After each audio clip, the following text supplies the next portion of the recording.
Halo traders, bertemu lagi dengan saya Swedi Manjuntak. Saya akan bahas analisa mingguan forex dan juga oil pada minggu yang berjalan ini, yaitu tanggal 25 sampai 29 September 2023 atau memasuki minggu terakhir di bulan September. Sebelum saya bahas untuk analisa minggu ini ya Sobat Traders, saya akan review sedikit mengenai apa yang terjadi pada minggu yang lalu ya. Jadi supaya ada gambaran nih Sobat Traders. Nah, karena kita bicara analisa forex, maka kita bicara tentang dolar indeks. Kita lihat bagaimana dolar pada minggu yang lalu sangat bullish ya, yaitu strong bullish. Kenapa demikian? Karena didukung oleh sikap atau pernyataan dari Fed yang disebut-sebut sangat hawkish. Kenapa hawkish? Hawkish itu artinya cenderung kepada kenaikan suku bunga gitu ya. Meskipun pada pertemuan FOMC hari Rabu minggu lalu, The Fed menyatakan menahan suku bunga tetap ya 5,5%. Tetapi pada jumpa persnya, Ketua Fed Jerome Powell mengatakan bahwa dia masih menjanjikan akan ada satu kali kenaikan suku bunga lagi pada pertemuan berikutnya. Apakah di pertemuan nanti November atau di akhir tahun. Tapi yang jelas masih ada satu kali pertemuan The Fed yang akan ada kenaikan suku bunga. Oke, Sobat Traders ya. Dan mata uang lainnya mengalami lanjutkan bearishnya ya karena strong dolar. Oke, Sobat Traders, nanti kita bahas satu persatu mengenai pairs yang ada ya, major pairs. Oke, Sobat Traders, sekarang kita lihat ke agenda ekonomi pada minggu yang berjalan ini, Sobat Traders. Oke. Untuk yang medium sampai high impact ya. Nah, untuk hari ini saya akan baca cepat saja ya. Untuk hari ini tanggal 25, data yang dari Amerika tidak ada, jadi kita bisa fokus di sesi London, sesi Eropa ya, dimana nanti ada Jerman Business Info ya. Ini penting juga ya, Info bisnis Jerman. Biasanya kalau datanya lebih tinggi dari perkiraan atau dari previous, biasanya sentimennya positif untuk mata uang euro. Kemudian ada juga ECB Presiden Lagarde speak, tapi belum tahu ini apakah langsung berhubungan dengan kebijakan ECB atau dia akan bicara yang lain ya. Oke Sobat Trader, jadi di awal pekan ini tidak ada berita yang high impact, jadi masih bisa perhatikan berita dari Jerman dan juga perhatikan untuk technical analysis terutama untuk dolar indeksnya.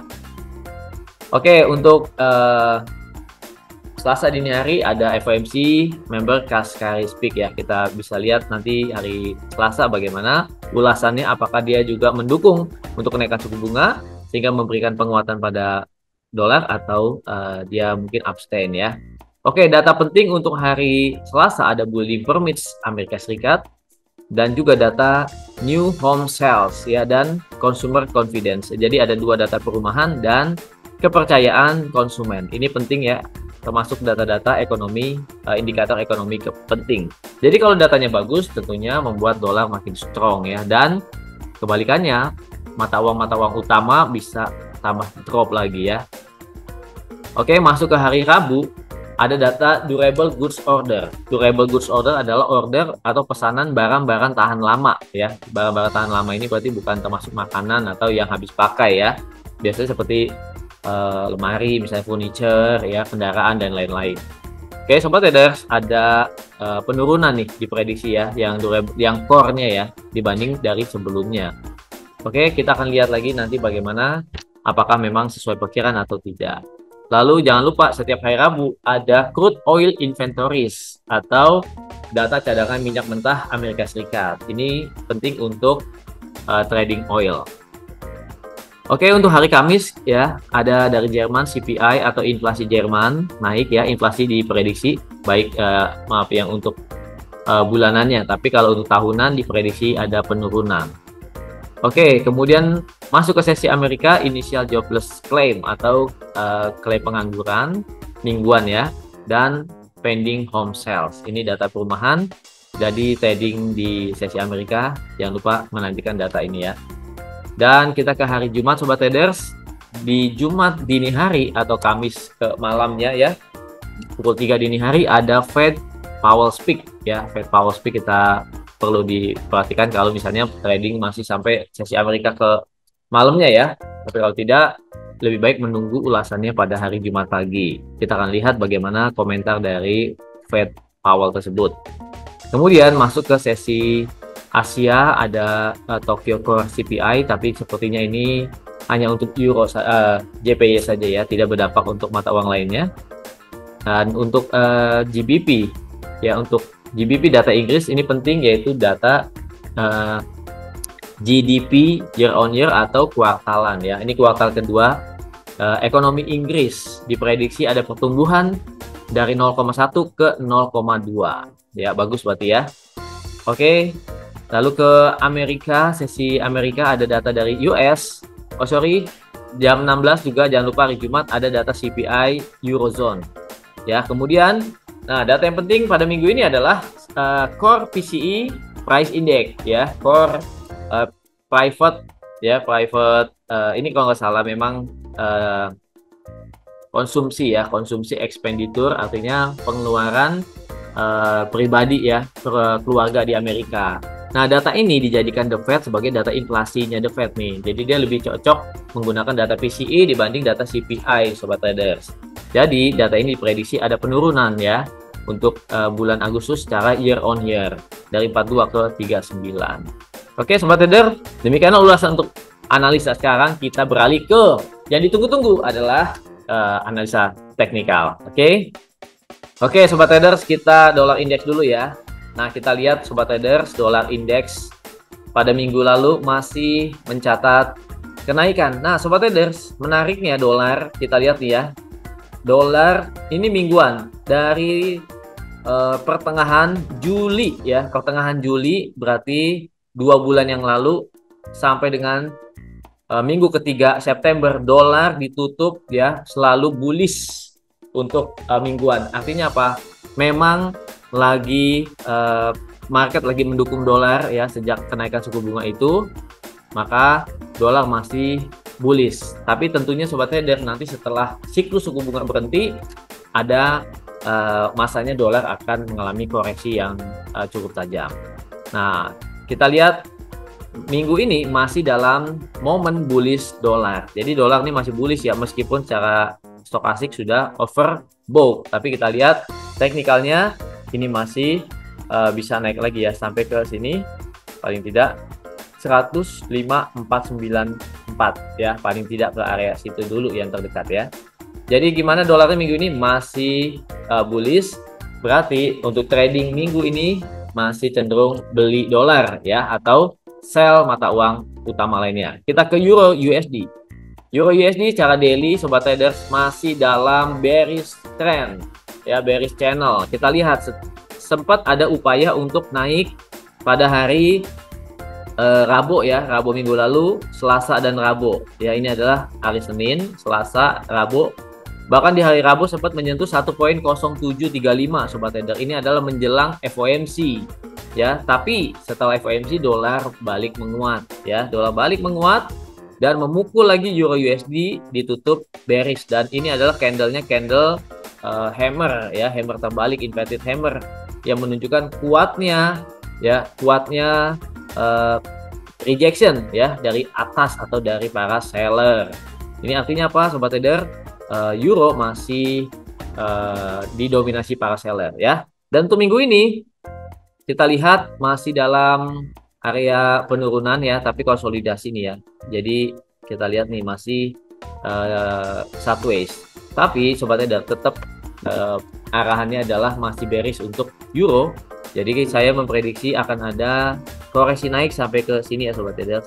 Ini ada MA 50 ya, di H4 bisa dijadikan untuk pullback. Jadi harga naik mendekati MA tersebut ya. Kita lihat ya. Nah, di sini jadi harga kira-kira bisa naik sampai 1.06800 ya, sampai 1.07 lah, anggap itu areanya. Sobat trader, prediksi Euro ini masih bisa turun lagi. Jadi untuk trade Euro masih lebih baik sell di dekat area 1.06800 sampai 1.07 Oke, sekarang ke GBP USD ya, sama ya dengan Euro juga masih strong bearish. Nah, kita lihat nih sobat traders ya, bearish terus dari bulan Juli ya, 2 bulan terus menerus ya, mengalami desakan penurunan. Oke, sekarang kita lihat untuk trade pendek-pendeknya. Sobat trader bisa lihat ya, mulai dari daily, H4, H1 semua harga berada di bawah 3 moving average MA50, 100, 200. Artinya apa? Memang bearish trend ya, dan sangat strong bearishnya. Nah, sekarang kita lihat bagaimana peluang kita. Apakah kita ada peluang untuk open sell lagi? Ya, tentunya peluang itu ada, sobat trader. Bagaimana kita lihat kekuatan seller ya. Jadi kira-kira sobat trader untuk harga koreksi naik bisa jadi sampai ke sini ya, 1.2287 kira-kira, atau sampai ke sini ya. Kita ambil di sini ya, di lower sebelumnya. Jadi 1.2287 sampai 1.2327 bisa menjadi area untuk yang dia coba mungkin ya. Ini setup saja ya sobat trader. Belum tentu harganya akan ke sana, tapi paling tidak analisa ya. Setelah itu akan cenderung lebih turun lagi, mengincar lower daripada sebelumnya ya, 1.2229 dan bisa di bawah 1.22 targetnya, demikian. Jadi GBP USD masih strong bearish. Oke, AUD USD gimana? Kita lihat AUD USD masih sama ya, ini saya sudah buat ya, ini areanya, area konsolidasi, tapi cenderungnya masih cenderung bearish ya, tetap bearish, dan ini sekarang konsolidasi.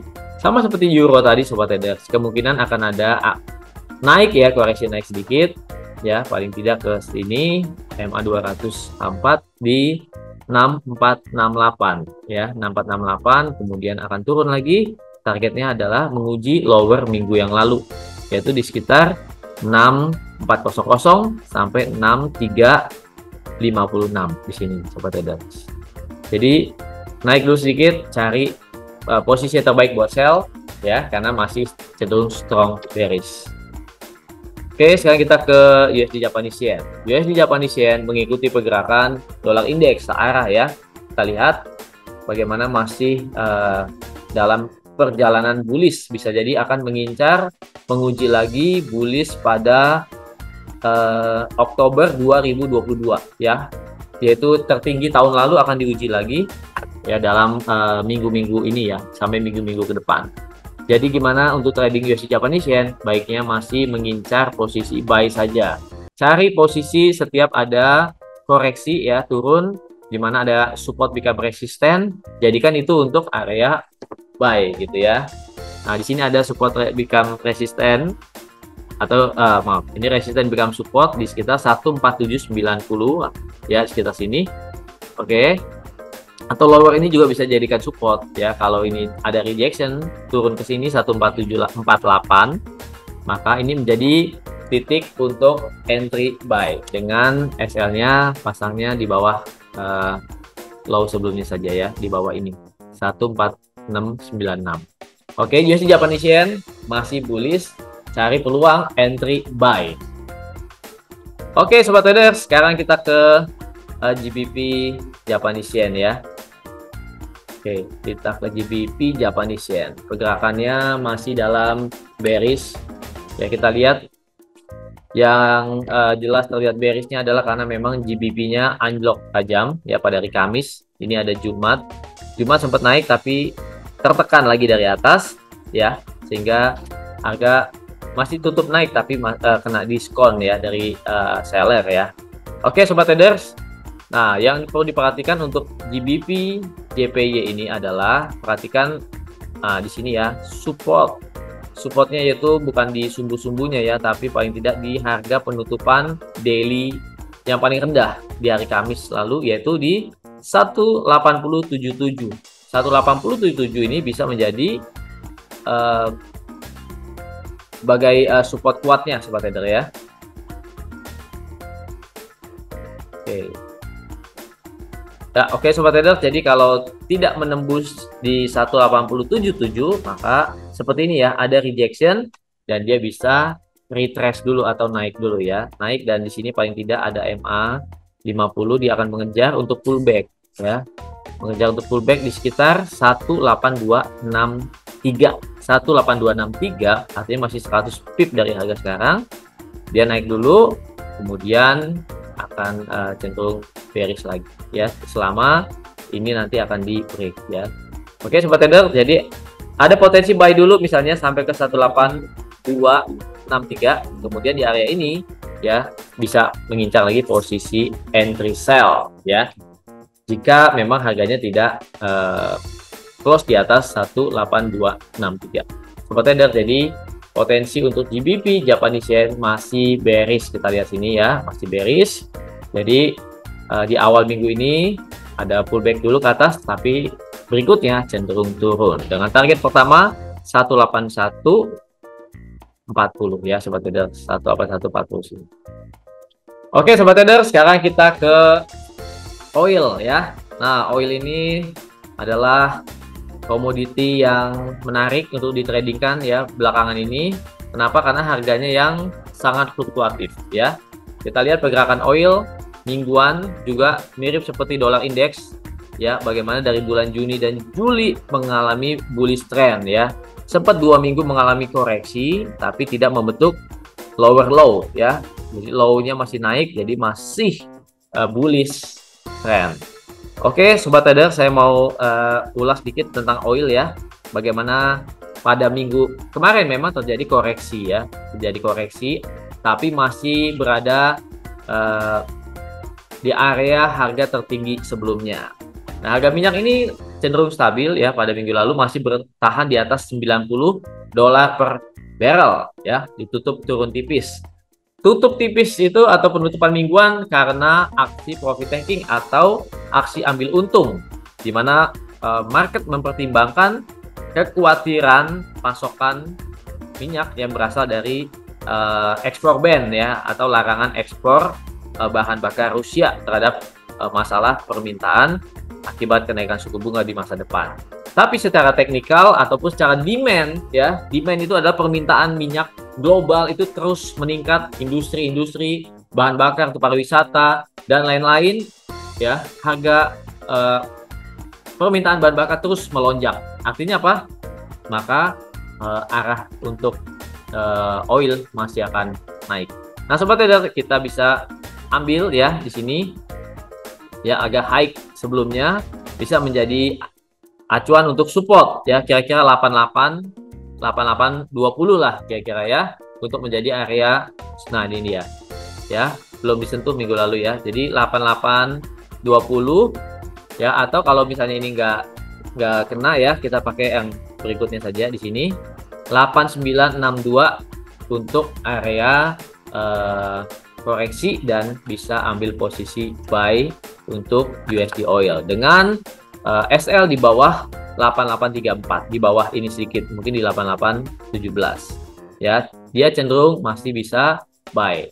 Nah oil ini bisa sobat trader jadikan untuk trade day trade ataupun juga untuk swing trade, karena cenderung harganya lebih bagus ya untuk gelombang bullishnya. Jadi kalaupun ada koreksinya terbatas dan bullishnya lebih kuat.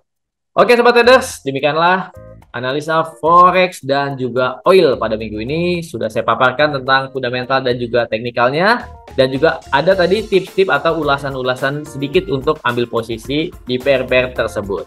Oke sobat traders, semoga ini bisa membantu sobat traders, dan jangan lupa selalu gunakan manajemen resiko dan juga atur ketahanan dana Anda. Kalau sobat traders mau trading di broker lokal yang aman dan terpercaya, trading di Java Global Futures. Sampai jumpa.